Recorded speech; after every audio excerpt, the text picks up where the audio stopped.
चलिए दोस्तों, आज का काम स्टार्ट करते हैं। हम लोग इतने दिन से admission of a partner continue कर रहे हैं। सबसे पहले हमने सीखा प्रॉफिट शेयरिंग रेशो कैसे निकाली जाए जब नया पार्टनर्स आता है। उसके बाद हमने अपना टॉपिक करा वैल्यूएशन ऑफ गुडविल। उसके बाद हमने पार्ट करा अपना ट्रीटमेंट ऑफ गुडविल। उसके बाद हमने हमारा नया टॉपिक करा revaluation of assets and reassessments of liabilities.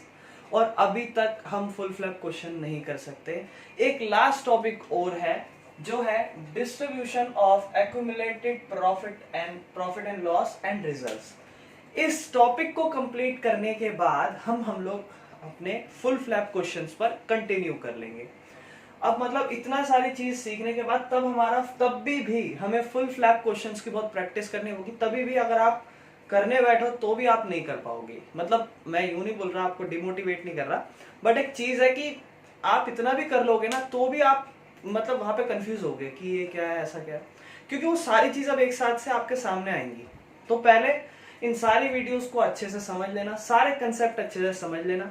Revaluation में हमने थोड़ी सी फुल फ्लैप के क्वेश्चंस की झलक देखी। एक टॉपिक और रह गया, इसको कंप्लीट करते हैं और आगे चलते हैं फुल फ्लैप क्वेश्चंस पर। इस टॉपिक का नाम है distribution of accumulated profit and loss and reserve. Reserve को छोड़ दो तो डिस्ट्रीब्यूशन बांटना, प्रॉफिट एंड लॉस। बोलोगे थोड़ा बहुत हम कनेक्ट कर पा रहे हैं। Distribution of accumulated profit and loss मतलब कि जब एक फर्म डिसाइड कर रही है किसी भी सिचुएशन से कि हम नए पार्टनर को ऐड कर रहे हैं, वो नए पार्टनर को ऐड कर रही है, ठीक है, बट न्यू पार्टनर जब ऐड हो रहा है तो वो उससे पहले की जो कंडीशंस थी, जो आपकी सिचुएशन थी, वो आपके पुराने पार्टनर्स के बीच में बातें थी, अब वो तीसरे पार्टनर्स में भी बढ़ रही है। आप लोग अपनी फर्म में जनरल रिजर्व रखते हैं। रिजर्व की बात कर लेता हूँ, जनरल रिजर्व की नहीं। एम्प्लॉय वर्कमैन कंपनसेशन, इतने सारे रिजर्व रखते हो, प्रोविजन के आप सब रखते हो, और आपकी गुडविल भी अपीयर हो जाती है, इतने सारे प्रॉफिट एंड लॉस आप रखते हो। जब नया पार्टनर आता है उसमें से जब आप रिजर्व रखते हो पुराने, उसमें से कुछ आपके फायदे वाले होते हैं और कुछ आपके नुकसान होते हैं। तो जब न्यू पार्टनर ऐड करते हो तो न्यू पार्टनर्स के एडमिशन के टाइम पुराने पार्टनर्स की रिस्पॉन्सिबिलिटी वर्क होता है उनका कि ये जितनी भी चीज है, ये जितने भी प्रॉफिट एंड लॉस है, जितने भी रिजर्व है, वो अगर फायदे वाले हैं तो अपनी कैपिटल बढ़ा ले, अगर नुकसान है तो अपनी कैपिटल को घटा ले। यानी कि कैपिटल बढ़ती है तो डेबिट, कैपिटल घटती है तो क्रेडिट। ये सारी चीज, अब इनमें से कुछ ऐसी चीजें भी होंगी जो इफेक्ट नहीं करती हैं, उसके बारे में भी हम पढ़ेंगे, ठीक है ना। सो ये सारी चीज जिन पर इम्पैक्ट पड़ता है, ये सब चीज हम सीखेंगे। ये सारे नाम हम सीखेंगे क्योंकि ये थोड़े ऐसे नाम है जो हम फुल फ्लैप क्वेश्चन करते हुए हमें परेशानी दे जाते हैं। तो इनको बहुत अच्छे से कंसेप्ट कर लेना। Distribution of accumulated profit and loss and reserve. तो सबसे पहले थोड़ा बहुत इसके बारे में बात कर लेते हैं। Generally partnership firm have some accumulated profit not yet distributed to capital accounts of partners. तो होता है जनरली पार्टनरशिप फर्म्स के पास कुछ ऐसे एक्यूमुलेटेड प्रॉफिट होते हैं जो अभी तक बांटे नहीं होते हैं पार्टनर्स की कैपिटल में। They are generally inform by the name of general reserve. ये कुछ नाम बोला उनके कि इनका जनरली नाम क्या होता है, general reserve, profit and loss account and reserve fund. These all accumulated profit and reserves are related to old firm और ओल्ड पार्टनर। ये जितने भी हैं ये सारे ओल्ड फर्म की ओल्ड पार्टनर से रिलेट करते हैं, ठीक है ना। New partners have not any share. नए पार्टनर्स के पास कोई हक नहीं है, कोई हिस्सा नहीं है इन सच प्रॉफिट और रिजर्व। ना ही इन प्रॉफिट्स में और ना ही कोई नुकसान होंगे, रिजर्व होंगे, इन सब में उसका कोई वो नहीं है। So at the time of admission, these accumulated profit or reserve should be distributed by old partners in their old profit sharing ratio. So at the time of admission, ये पुराने पार्टनर्स में पुरानी रेशो में, क्योंकि पुराना business का रखा हुआ है, ये पुराने रेशो में बटेगा। नए पार्टनर्स का कुछ कनेक्शन नहीं। हाँ ध्यान सुनना, अगर प्रॉफिट आप जनरल रिजर्व आगे मेंटेन करना चाह रहे हो, क्योंकि हमने सीखा था रिवैल्यूएशन के टाइम पे प्रीवियस वीडियो में, जैसे हम मेमोरेंडम रिवैल्यूएशन अकाउंट बना रहे थे, वहां पे होता क्या है, पुराने पार्टनर्स बोलते हैं यार ये जो वैल्यू है उसको रिवैल्यूएट नहीं करते, ऐसे ही रखते हैं। वो पूरी कहानी आप उसमें देख रखे होगे, नहीं देखा होगा तो पहले उसको देखें। तो अगर कुछ जनरल एंट्रीज की बात करते हैं, when an old firm have some profits and reserve. So कभी अगर किसी पुरानी फर्म के पास कुछ प्रॉफिट या रिजर्व हुए तो एंट्रीज क्या होगी।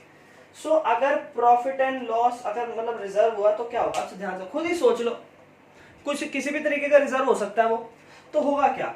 अब फर्स्ट केस हम देख रहे हैं। फर्स्ट केस क्या कहता है, when old firm have some profit और रिजर्व, जब when old firm have some profit or reserve, have some profit or reserve, जब पुरानी फर्म के पास कुछ प्रॉफिट या रिजर्व हो तब क्या करेंगे। तो तब जो है जनरल एंट्रीज है वो 3 तरीके की दी गई है, ठीक है ना। तो इसको हम समझते हैं।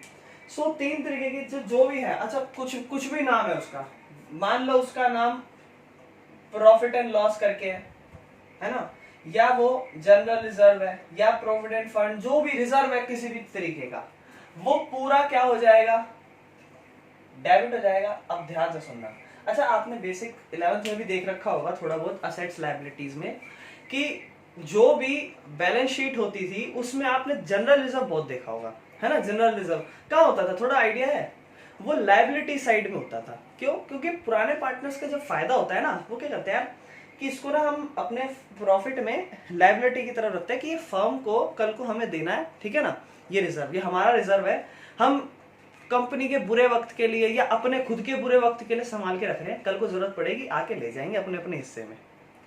तो वो कंपनी संभाल के रखती है। तो उस टाइम पे वो क्या करती है, फर्म में क्रेडिट हुए पड़े होते हैं, लायबिलिटी साइड होते हैं तो क्रेडिट हुए पड़े होते हैं, तो उनको हटाने के लिए क्या कर देंगे, डेबिट कर देंगे, और वो कहां चले जाएंगे, कैपिटल अकाउंट में चले जाएंगे, और कैपिटल बढ़ जाएगी। तो इसीलिए पार्टनर्स की जो कैपिटल है वो क्रेडिट हो जाती है कि नहीं। ओल्ड पार्टनर्स है ना, न्यू पार्टनर्स नहीं, old partners. when old firm have some profit or reserve, जब प्रॉफिट या रिजर्व होते हैं। अब थोड़ी आगे की बात करते हैं। when old firm have some losses, जब पुरानी फर्म के पास कुछ लॉसेस हो। अच्छा ध्यान से, एक वर्ड का यूज होता है which is P&L, profit and loss. Profit and loss लिख देता है और उसके आगे लिख देता है डेबिट। तो ये प्रॉफिट एंड लॉस डेबिट वाला लॉसेस होता है, ये इसको याद रखना, ठीक है ना। सो अगर लॉस हो गया तो उसकी एक एंट्री है यहाँ पर सिंपल सी, कि पुराने, अब उल्टी होगी एंट्री, वो सब क्या होंगे, जब लॉस है, लॉस डेबिट ही हो रखा होगा, तो लॉस को क्या है, लॉस को हटाना है, लॉस को क्या कर देंगे, क्रेडिट कर देंगे, और पार्टनर्स को फायदा नहीं नुकसान हो गया, कैपिटल कम हो गई, कैपिटल कम हुई तो डेबिट हो जाएगी। यानी कि उस केस में ओल्ड पार्टनर्स की जो कैपिटल है वो डेबिट हो जाएगी, और जो भी वो नाम है, क्योंकि वो बहुत सारे नाम होते हैं, वो नाम जो है क्रेडिट हो जाएंगे। क्या ये बात समझ में आई। उम्मीद है आपको ये कंसेप्ट समझ में आ गया होगा। अब हम कुछ क्वेश्चन करेंगे। अब कुछ नहीं है, देखो ये आप समझ गए तो जनरल एंट्री आसान है। मुश्किल काम क्या है उसके बारे में थोड़ी बात कर लेता हूँ। मुश्किल काम यह है कि एक क्वेश्चन हम ऐसा करेंगे जिसमें थोड़े डाउट्स आएंगे, उसको हम क्लियर करेंगे। इसको अपना उतारना है कंसेप्ट बना के, तो उतार लो आप जल्दी से, फिर हम आगे चलते हैं।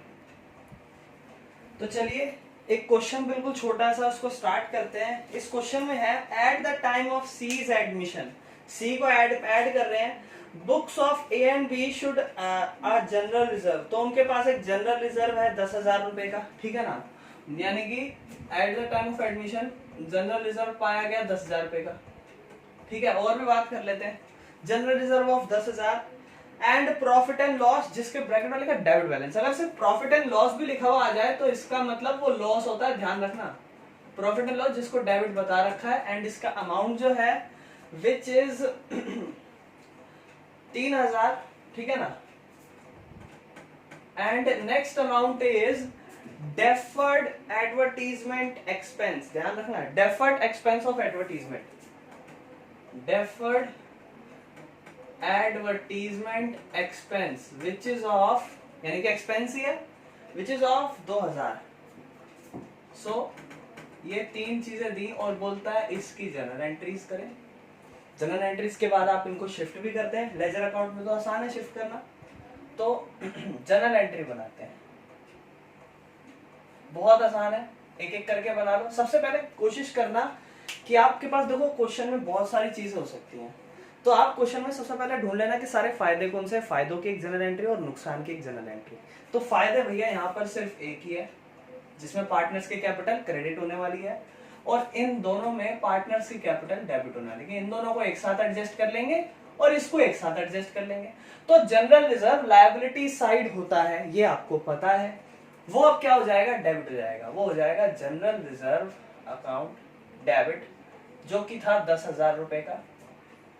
टू, अब पुराने पार्टनर्स की बात मैंने यहां पर करी नहीं, पुराने पार्टनर्स थे ए और बी, और उनकी रेशो पुरानी में बटेंगे, उनकी रेशो है 3:1, यानी कि as capital account and to B's capital account. A की कैपिटल में 7,500 रुपए और बी की कैपिटल में 2,500 रुपए।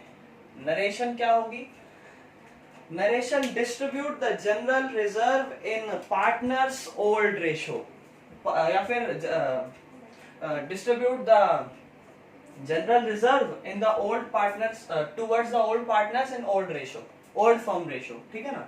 सो this will be our first general entry. Second, ये दोनों नुकसान है, नुकसान आपके डेबिट हो चुके होंगे, उनको हटाने के लिए क्रेडिट करेंगे, तो सब छोड़ो, नुकसान है तो इसमें पार्टनर्स की कैपिटल क्या हुई होगी, डेबिट हुई होगी, यानी कि एज कैपिटल अकाउंट डेबिट है ना, B's capital account debit, to P&L account and to deferred expense for advertisement. तो इनका अमाउंट कितना है, P&L था 3,000 रुपए का और deferred deferred expense for advertisement of 2,000, total है 5,000। 5,000 को 3:1 की रेशो में बांटा है, 3,750 और 1,250 में। नरेशन सोचो, distribute the loss in old partners in 3:1 ratio, old ratio. So बिल्कुल बेसिक सा सिंपल सा एक क्वेश्चन हमने करा। इसके बाद अगला क्वेश्चन बहुत अच्छा है, मैं कोशिश करूंगा क्वेश्चन भी उतार दूं और फिर हम उसको करना स्टार्ट करेंगे। तो आप जल्दी से इसको उतार लो, अगला क्वेश्चन स्टार्ट करते हैं। चलिए अगला क्वेश्चन हम लोग स्टार्ट करते हैं। अगला क्वेश्चन देखिए, अगला जो क्वेश्चन है वो बहुत ही ज्यादा अच्छा क्वेश्चन है और उस क्वेश्चन को मैं आपको डिस्क्रिप्शन में पीडीएफ में भी वो क्वेश्चन आपको सेंड कर दूंगा, क्योंकि मैं समझता हूँ और ये क्वेश्चन मैं लिख भी नहीं सकता है, इतनी जगह है नहीं, लेकिन ये क्वेश्चन आपको बताना दिखाना भी बहुत जरूरी है। तो मैं क्या करूंगा, मैं इसका आपको डिस्क्रिप्शन में एक पीडीएफ दे दूंगा, ठीक है ना, तो जिसको आप ड्राइव के थ्रू डाउनलोड करके वो क्वेश्चन को कंप्लीट कर सकते हो। तो जब आप वीडियो देख रहे हो तब आप पहले उस क्वेश्चन को देख लेना अच्छे से, ठीक है ना। तो अभी क्वेश्चन क्या है, मैं यहाँ पे लिखा हुआ है और वो क्वेश्चन को पढ़ता हूँ। सो इस क्वेश्चन में ये बहुत सारी चीजें हैं, इसमें आप पूरा कंसेप्ट समझ जाओगे इसी क्वेश्चन से और खत्म टॉपिक, ठीक है ना। तो करते हैं, बस जनरल एंट्री कराऊं और कुछ नहीं, वो इसी समझ में आ जाएगा। सो पुराने पार्टनर्स थे एक्स और वाई और उनकी जो रेशियो थी वो 3:1 थी, ठीक है। X/Y पार्टनर्स थे, 3:1 इनकी रेशियो थी, ठीक है भाई। आगे बोलता है क्या है, आपको बैलेंस शीट में लायबिलिटीज और असेट्स दे दी गई है, ठीक है ना। सो लायबिलिटीज और असेट्स दे दी गई और नए पार्टनर्स को Z को ऐड कर रहा है, उन्होंने सोचा है कि Z को ऐड कर लेते हैं विद 1/4 शेयर, 1/4 शेयर से उसको ऐड कर लेते हैं, ठीक है। अब आपको असेट्स लायबिलिटीज में बैलेंसेस दे दिए हैं, एक बार मैं सबको पढ़ लेता हूं, थोड़ा बहुत क्लियर भी कराता हूं। First one is general reserve, आपको पता है। Second one is investment fluctuation fund. ये कैसा है कि जब आप इन्वेस्टमेंट करते हो तो इन्वेस्टमेंट करते हुए भैया पैसा ऊपर नीचे हो सकता है, तो उसके लिए हम फंड जमा कर देते हैं। मान लो आपका 1 लाख का इन्वेस्टमेंट आपने कर रखा है, जो कि क्वेश्चन में दिया है, थोड़ा बहुत समझा रहा हूं उसको। अब इन्वेस्टमेंट बच गई 97,000 रुपए की, यानी कि हुआ क्या कि 3,000 रुपए का आपका इन्वेस्टमेंट से लॉस हो गया। इन्वेस्टमेंट करते टाइम हो जाता है भाई छोटा मोटा लॉस। तो इसके लिए हम क्या करते हैं, जैसे आपने डेप्रिसिएशन के बारे में पढ़ा होगा 11th क्लास में, प्रोविजन फॉर डेप्रिसिएशन, कि भैया कल को वैल्यू कम होगी, हम अभी से प्रोविजन रखना शुरू कर देते हैं। वैसे ही लायबिलिटी साइड इन्वेस्टमेंट के लिए भी एक इन्वेस्टमेंट फ्लक्चुएशन फंड इकट्ठा कर रखा है, विच इज ऑफ 15,000। अब ध्यान से सुनो, अब भैया नया पार्टनर आ रहा है, तो ये 15,000 जो कि हमने इकट्ठा कर रखा है अब इन्वेस्टमेंट के लिए, इसका कोई इस्तेमाल नहीं हुआ, तो इसको क्या करेगी? अभी इसको भूल जाओ 2 मिनट, सिर्फ इन्वेस्टमेंट फ्लक्चुएशन फंड को सुनो। ये फंड है 15,000 रुपए का, पुराने पार्टनर्स ने अपना पैसा इकट्ठा करके कंपनी के लिए रख रखा होगा इन्वेस्टमेंट को। अब ये 15,000 रुपए पता चला कि इन्वेस्टमेंट जो थी, फंड जो था, ये हमने इकट्ठा करा 15,000, नया पार्टनर्स आ जाएगा तो नया पार्टनर तो इसमें पूरा हिस्से हकदार हो जाएगा, तो उसको हकदार भी नहीं रखना है हमें। क्यों रखें उसको हकदार? तो हम क्या करेंगे, पुराने पार्टनर्स, अब ये फायदा हो गया पुराने पार्टनर्स के लिए, वो क्या करेंगे, इस रिजर्व को ले जाएंगे, अपने आपस में बांट लेंगे। लेकिन क्वेश्चन में 1 लाख रुपए की इन्वेस्टमेंट थी जिसमें 3,000 रुपए का लॉस हो गया, तो 3,000 रुपए का लॉस हुआ, यानी कि अभी जो फंड है 15,000 इसमें से चुकाया जाएगा, क्योंकि उन्होंने इकट्ठा इसलिए कर रखा था इसको।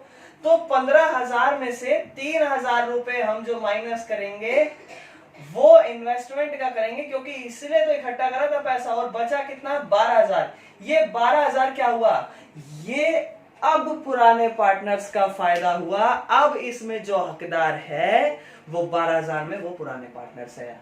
एक सिचुएशन होती है ये, एक सिचुएशन ऐसी हो गई कि 1 लाख रुपए का था और 85,000 रुपए का रह गया, मतलब 85,000 रुपए का हो गया। नुकसान कितने की हुई इन्वेस्टमेंट से, 15,000। भैया क्या आपने इसके लिए कुछ रिजर्व रख रखा था? बिल्कुल भैया, कितने का रखा था, 15,000 का। तो पूरा का पूरा 15,000 एडजस्ट हो जाएगा। क्या इस सिचुएशन में, इस केस में पार्टनर्स को फायदा मिला? नहीं, उन्होंने इकट्ठा इसलिए करा था और पूरा उनका नुकसान चला गया, इसी में भरपाई हो गई।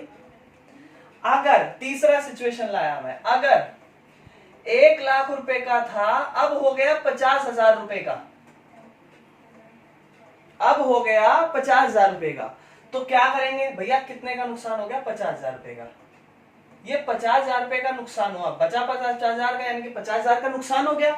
ये 50,000 कहां से चुकाएंगे, फंड से, लेकिन फंड में तो 15,000 है। कोई बात नहीं, जितना फंड में है उतना चुकाओ ना, फंड से जितना आपने, फंड है ही किस लिए, ये इन्वेस्टमेंट फ्लक्चुएशन फंड है किस लिए, कि कल को इन्वेस्टमेंट में से नुकसान हो जाएगा तो हम इसकी भरपाई इसमें से कर देंगे, इसलिए इसमें पैसा इकट्ठा कर रहे हैं, तो उसकी भरपाई इस तरीके से हो जाएगी। तो क्या आपको ये कंसेप्ट समझ में? अब बचा 35,000, वो पार्टनर्स अपने आप कैसे भी चुकाएंगे, लेकिन जो 15,000 है वो तो यहां से चुकाई हो जाएगी, उसकी भरपाई यहां से हो जाएगी। क्या ये कंसेप्ट समझ में आया, क्लियर है ये सब? So investment fluctuation fund investment से रिलेट करेगा, है ना, उसका जब फंड बना रखा है तो पार्टनर्स उसी से एडजस्ट करेंगे ना अपने आप को। क्या समझ रहे हो आप? ये कंसेप्ट आपको क्लियर हुआ? बहुत इंपॉर्टेंट था, कुछ लोग कंफ्यूज हो जाते हैं, ठीक है ना। तो मैंने आपको तीनों केस का समझा दिया कि अगर नुकसान कम का हुआ तो कम का नुकसान करने के बाद जो बचा हुआ पैसा वो पुराने पार्टनर ले जाएंगे, बराबर नुकसान हुआ तो पूरा चला जाएगा, लेकिन ज्यादा नुकसान हो गया तो फंड तो जाएगा ही, फंड तो बचना ही नहीं है। अभी इस केस में 1 लाख रुपए है और 3,000 रुपए का वो हो रहा है, उसको हम बाद में, पहले मैं नाम पढ़ के आपको क्लियर करा दूं। Next one is workman compensation reserve. तो वर्कमैन कंपनसेशन को कुछ एक्सपेंस होना होगा, उसके लिए भी रिजर्व इकट्ठा कर रखा है, यानी कि यहां भी वही इन्वेस्टमेंट वाले केस का होगा, ठीक है। अगला है एम्प्लॉयज प्रोविडेंट फंड। ये जो एम्प्लॉयज प्रोविडेंट फंड है, याद रख लेना इस वर्ड को, ये एम्प्लॉयज प्रोविडेंट फंड के बारे में थोड़ा बहुत सुना होगा। आप अपनी कंपनी में एम्प्लॉय रख रहे हो, फर्म में एम्प्लॉय रख रहे हो, तो आप क्या करें, हम भाई तुमको प्रोविडेंट फंड भी देंगे, पीएफ देंगे, पीएफ कटा होगा, है ना, ऐसा सुना होगा आप लोग। तो क्या होता है कि भैया this is not the accumulated profit and loss, this is the liability of the firm. ये लॉस या प्रॉफिट नहीं है, जो हम टॉपिक कर रहे हैं ना, distribution of profit and loss, this is not the distribution of profit and loss, this is the actual liability of the firm. यानी कि ये जो वर्क में एम्प्लॉयज प्रोविडेंट फंड है, जितना भी अमाउंट है, ये पुराने पार्टनर्स नहीं बांटेंगे, ये आपकी फर्म में कंटिन्यू रहेगा। क्यों कंटिन्यू रहेगा, खुद सोचो। आप अपने एम्प्लॉयज के लिए पैसा इकट्ठा करके रख रहे हो, तो ये पैसा आप कैसे बांट सकते हो अपने एम्प्लॉयज के लिए, कि हाँ भाई कल को रिटायर होगा, कुछ भी होगा तो हम उसको प्रोविडेंट फंड देंगे। So this is the liability, this is not the accumulated profit and loss, ठीक है ना ही रिजर्व है किसी भी चीज का। So this is employees provident fund, जिसको यहाँ पे लिखा गया है आगे सीधी सी भाषा में, employees provident fund is not an accumulated profit, it is the liability of the firm towards the worker, worker की टुवर्ड्स ये हमारी लायबिलिटीज होती है। सो इसीलिए ये नहीं जो है पार्टनर्स में बटेगा, ठीक है ना। द नेक्स्ट पॉइंट एक और अच्छा अगला, पार्टनर्स प्रोविडेंट फंड। भैया पार्टनर्स प्रोविडेंट फंड बट सकता है, इसके बारे में हम बात करेंगे जब क्वेश्चन करेंगे, ठीक है ना। सो पार्टनर्स प्रोविडेंट फंड जो है वो बट जाएगा। क्यों बटेगा? पार्टनर आप ही लोगो, अब नया पार्टनर आ रहा है तो अपना रिजर्व ले जाओ भाई, क्योंकि ये रिजर्व कल को बचा रहा तो तीसरा पार्टनर इसका हकदार बन जाएगा। और जो एम्प्लॉयज प्रोविडेंट, देखो एम्प्लॉय और अपने अंदर फर्क रखो, आप मालिक हो, आपके यहाँ पे एम्प्लॉय काम कर रहे हैं वो अलग है, उनके लिए आप प्रोविडेंट फंड रख रहे हो। नया पार्टनर आगे थोड़ा ना बोलेगा कि एम्प्लॉय प्रोविडेंट फंड में मेरा हकदार है, भाई तू एम्प्लॉय थोड़ी ना है, तू हमारा पार्टनर है।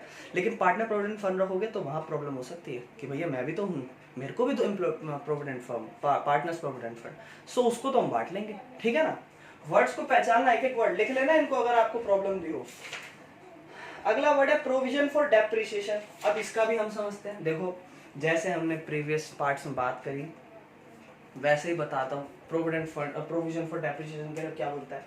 बोलता है सिमिलरली प्रोविजन फॉर डेप्रिसिएशन, बिल्कुल सेम जैसे प्रोविडेंट फंड की बात करी वैसे ही डेप्रिसिएशन भी एक प्रॉफिट नहीं है, it is an anti assets और a provision of replacement of machinery, so can not be distributed as accumulated profit और लॉस। सो यहाँ पर भी यही बात करी कि प्रोविजन आप जब प्रीवियस क्लास में भी करते थे, क्यों करते थे प्रोविजन फॉर डेप्रिसिएशन, क्यों लायबिलिटीज में लिख के एडजस्ट करते थे? वो इसीलिए करते थे कि भैया कल को हमें पता है मशीन है, डेप्रिसिएशन घटेगा, ज्यादा ना घटे, तो उसके लिए प्रोविजन संभाल के रखते थे, बना के रखते थे आप लायबिलिटी साइड में, एडजस्ट करके रखते थे, है ना।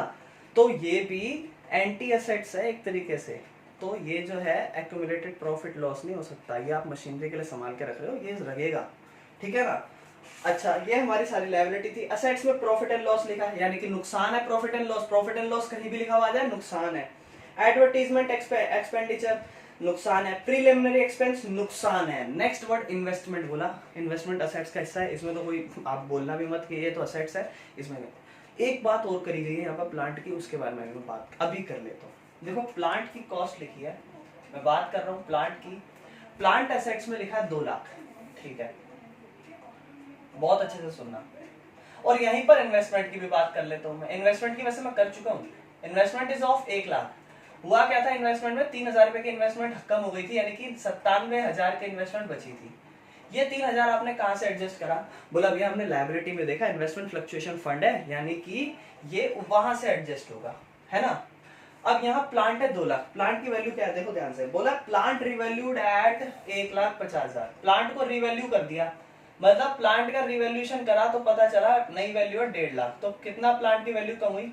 50,000। अब ध्यान से सुनना, ये 50,000 का क्या है? नुकसान है। किसमें बटेगा? पुराने पार्टनर्स में। अगर आपको सीधी सी भाषा में बात करूं, बटेगा तो पुराने पार्टनर्स में, मगर इसकी जो जर्नल एंट्री होगी वो डायरेक्ट पुराने पार्टनर्स से नहीं होगी, ये एडजस्ट होगा रिवैल्यूएशन अकाउंट में। हम रिवैल्यूएशन के बारे में पढ़ चुके हैं। क्या हुआ, सुन रहे हो लाइन? प्लांट रिवैल्यूड, भैया रिवैल्यूड सारा रिवैल्यूएशन का सिचुएशन है, यानी कि ये रिवैल्यूएशन की बात कर दी इसने यहाँ पर इसने रिवैल्यूएशन की बात कर दी। अगर आप यहाँ पर डायरेक्ट कैपिटल में से माइनस करो तो आप मूर्ख कहलाओगे, समझ रहे हो ना, थोड़ा सा फर्क पहचानो। ये रिवैल्यूएशन है, ये रिवैल्यूएशन क्यों नहीं था? इन्वेस्टमेंट 30,000 रुपए की कम हुई, आ जाता, मगर इन्वेस्टमेंट फ्लक्चुएशन फंड पहले से ही लायबिलिटी में था। अगर इन्वेस्टमेंट फ्लक्चुएशन फंड नहीं होता तो ये भी 3,000 रुपए का वैल्यू, मतलब क्या होता? रिवैल्यूड हुआ, ये भी रिवैल्यूएशन में लिखा जाता, मगर इन्वेस्टमेंट फ्लक्चुएशन फंड पहले से ही लिखा हुआ था। So I hope you will get this. अब हम करते हैं इन सब की जर्नल एंट्री और इन सबको करते हैं क्लियर, ठीक है ना। सो इन सबको बहुत अच्छे से क्लियर करेंगे, समझेंगे ये सारे कंसेप्ट। उम्मीद है आपको सारा समझ में आएगा, मैं डिस्क्रिप्शन में आपको दे ही दूंगा तो आपको क्लियर भी हो जाएगा। तो z को उन्होंने ऐड करने के लिए बोला, और अब ध्यान से और भी बात करेंगे। अब एडजस्ट, मैं पूरी यहाँ पे एडजस्टमेंट पढ़ रहा हूँ, ठीक है ना। तो उन्होंने कुछ वैल्यूज भी है एडजस्टमेंट में, एसेट्स लायबिलिटीज दे दी, ये तो हमें एडजस्ट करनी है, ठीक है ना, बट उसके साथ साथ एडजस्टमेंट भी दे दिया क्वेश्चन में। तो एडजस्टमेंट में क्या क्या बातें लिखी हैं? एडजस्टमेंट में लिखा है they also revalued the actual liabilities, उन्होंने लायबिलिटीज भी एडजस्ट करी है, जिसमें पता चला वर्कमैन कंपनसेशन एक्सपेंस, एक वर्कमैन कंपनसेशन एक्सपेंस है जो कि एक्सपेंस है 10,000 रुपए का।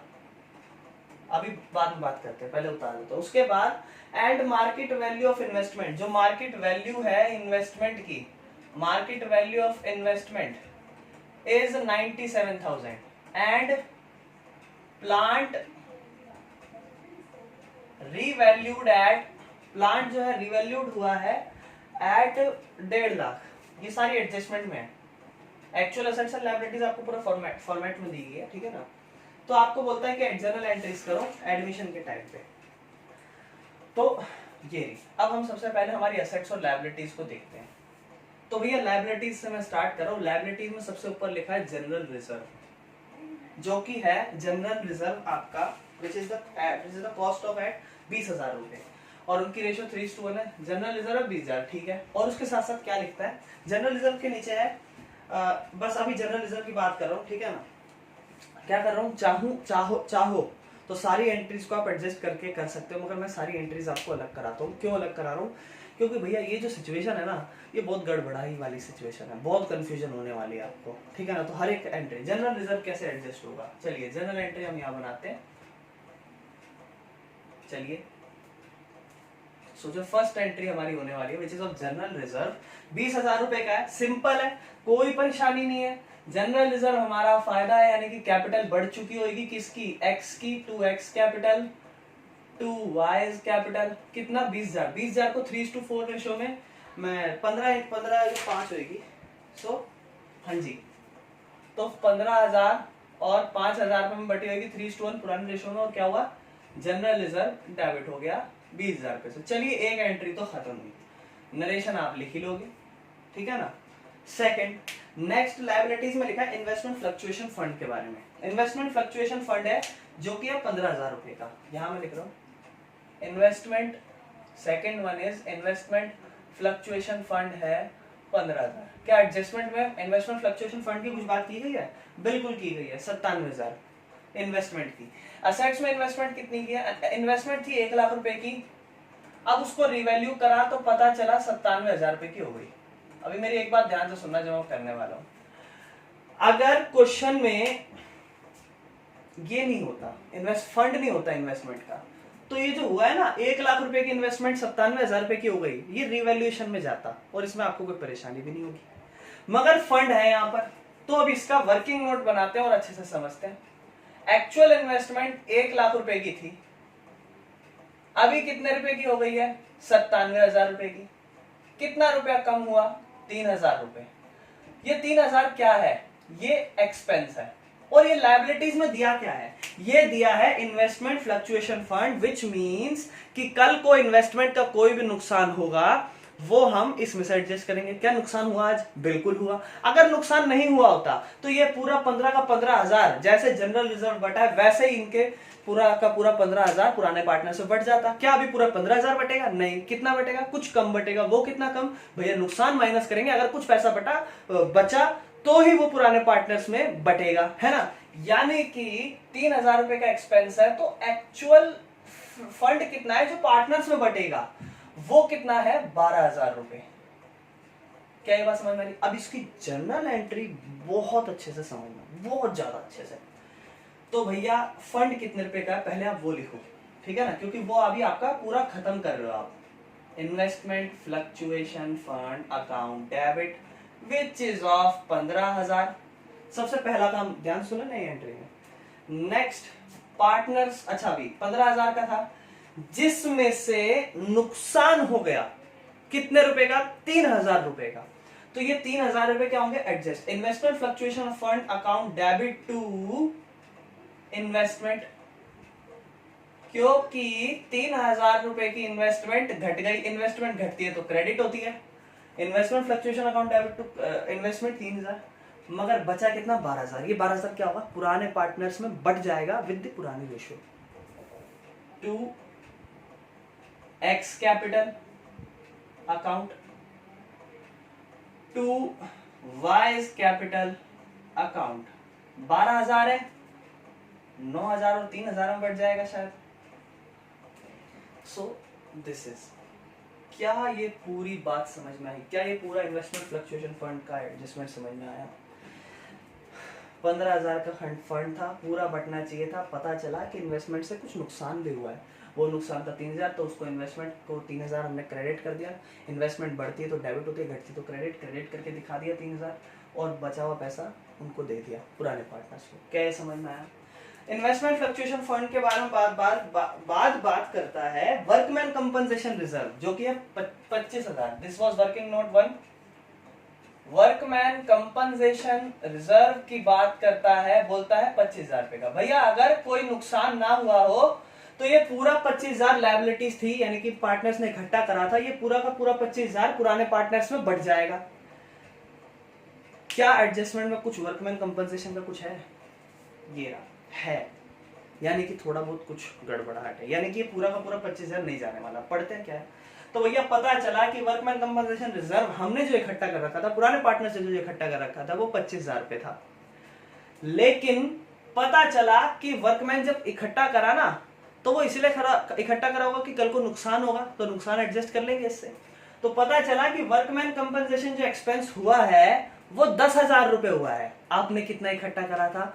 25,000। 25,000 रुपए में से 10,000 रुपए क्या चला गया? एक्सपेंस चला गया। वो कितना हजार रुपए बचा? 15,000 रुपए। ये 15,000 क्या है?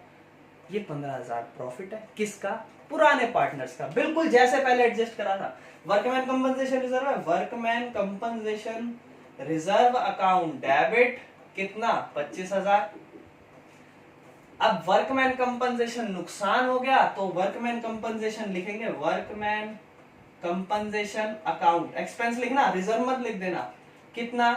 15,000। और बचा हुआ 10,000, सॉरी 10,000, और बचा हुआ 15,000 किस में बढ़ जाएगा? पुराने पार्टनर्स में, जो कि 3:1 की रेशो में बटेगा। तो कितना कितना बटा वो हम देख लेते हैं।